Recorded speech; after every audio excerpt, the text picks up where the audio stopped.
goes back to Pakistan. The problem is Pakistan. अब कुछ reports ऐसी भी हैं इंडिया टुडे की।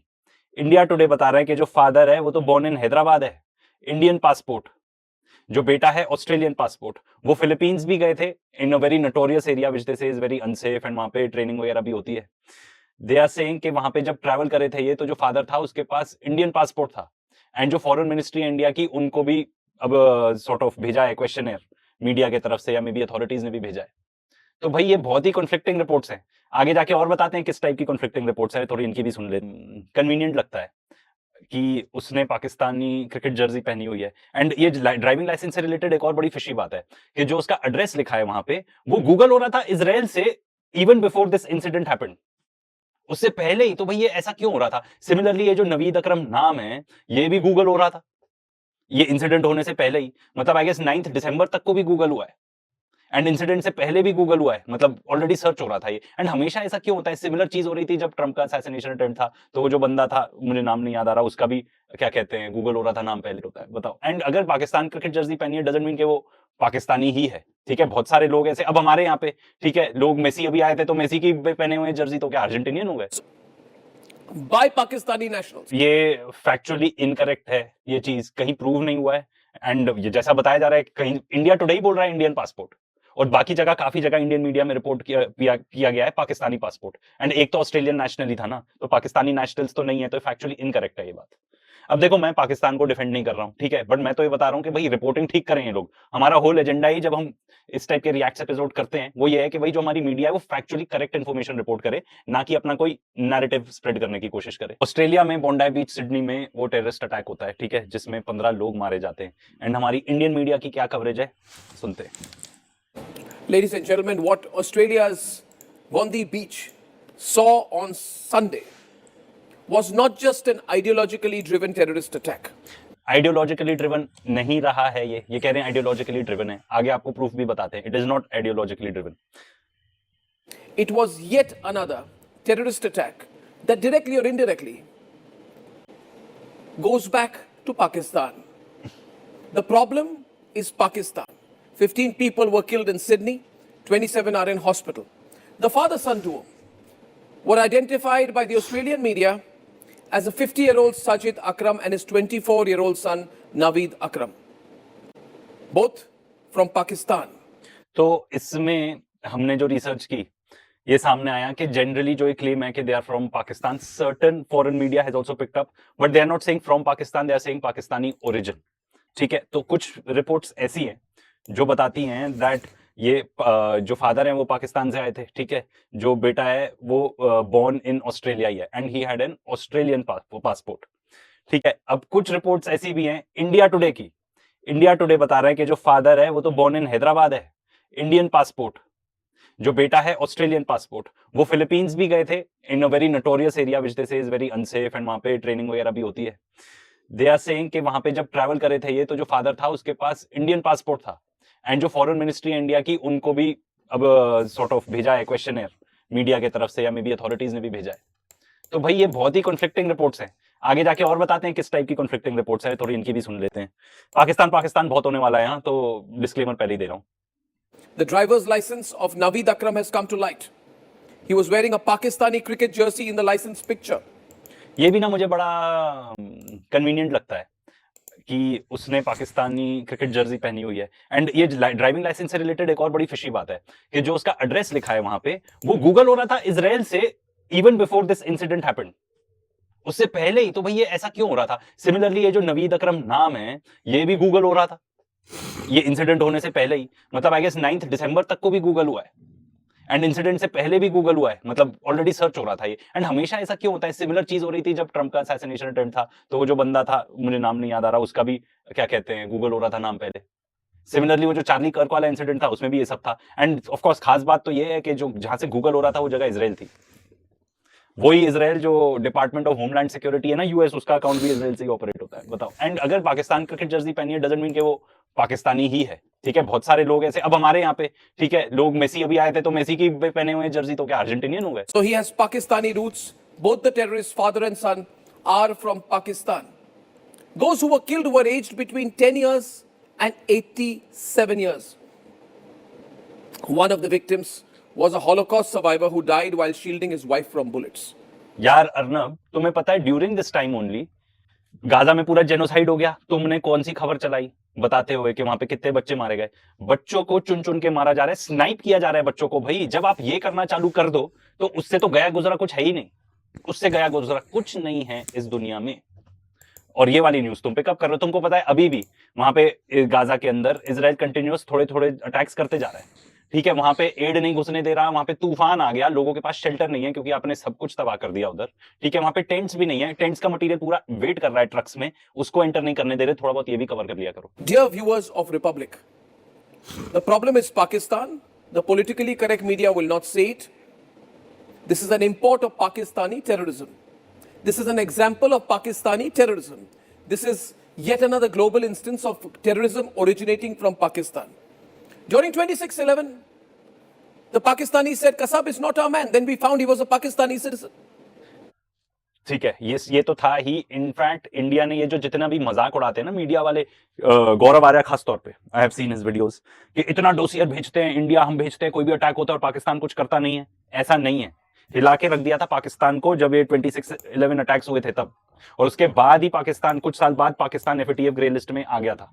तो ऐसा नहीं है कि आप डोसियर भेजो और इंटरनेशनल प्रेशर डलवाओ तो कुछ होता नहीं है। पाकिस्तान को खुद एडमिट करना पड़ गया था कि this guy was Pakistani. Will they say the same about Naveed Akram and Sajid Akram now? Will they do that? Ladies and gentlemen, this is a first attack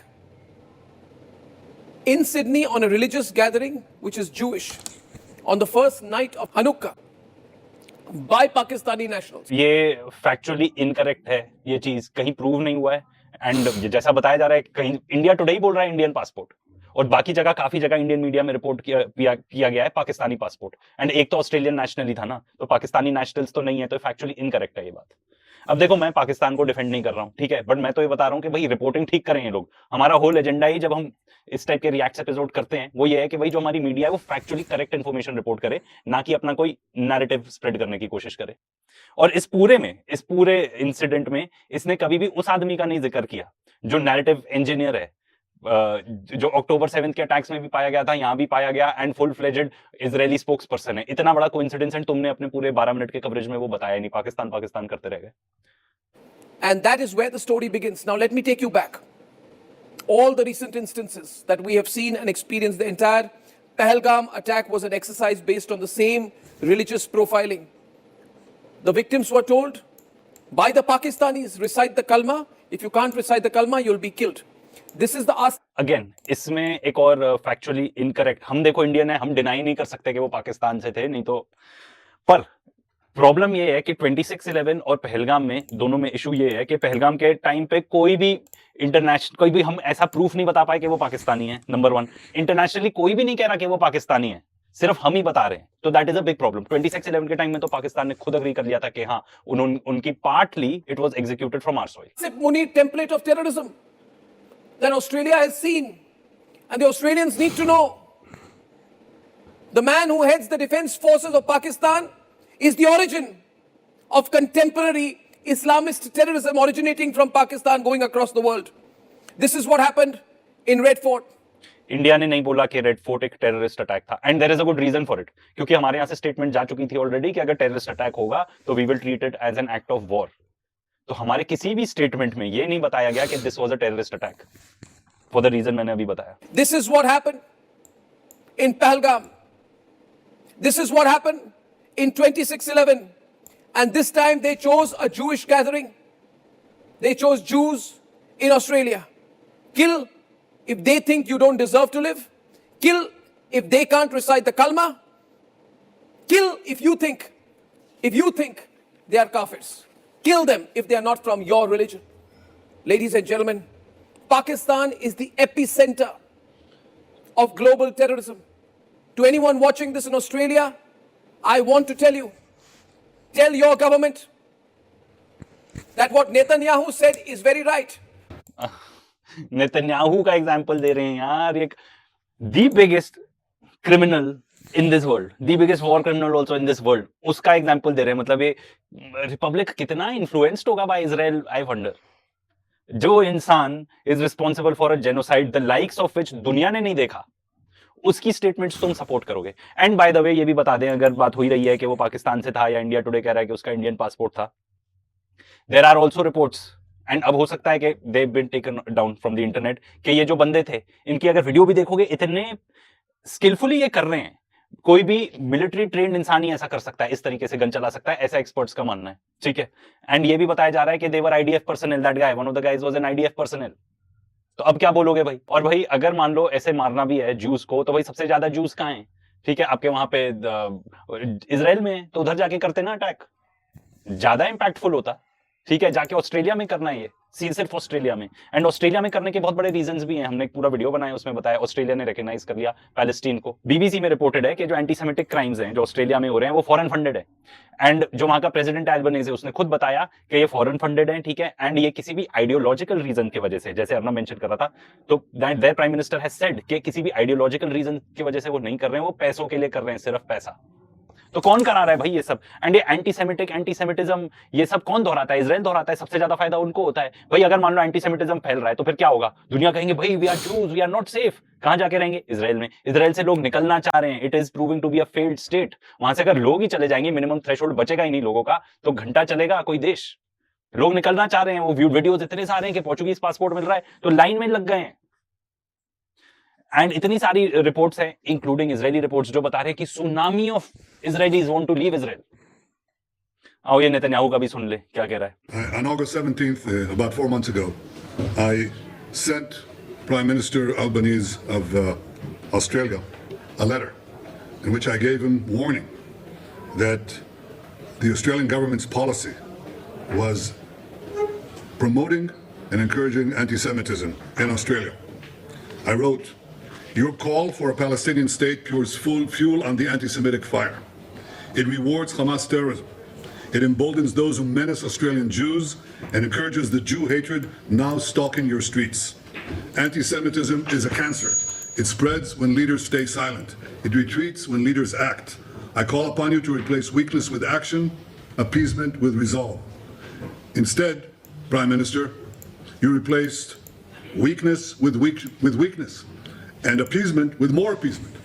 Your government did nothing to stop the spread of anti-Semitism in Australia. You did nothing to curb the cancer cells that were growing inside your country. You took no action. You let the disease spread. And the result is the horrific attacks on Jews we saw today. We saw an action of a brave man. Turns out a Muslim brave man, and I salute him. जब सबसे पहले इसने बोला था ना, इसने बोला था कि एक जूइश आदमी, शायद प्लॉट यही था कि एक जूइश आदमी will come to the rescue. I don't know. And अब जब पॉज कर ही दिया है तो आपको एक और बात बता दूं, इसने तो खुद ही बोल दिया ना, इसने खुद ही एक्सेप्ट कर लिया कि भाई एंटीसेमिटिज्म मतलब you recognising a Palestinian state is antisemitism. आप अलाउ कर रहे हो। One of the biggest protest जो होती है, प्रो पैलेस्टीनियन प्रोटेस्ट, वो ऑस्ट्रेलिया में होती है, वो इन लोग को जच नहीं रहा। And I tell you why. खास तौर पे जो कॉलोनाइज्ड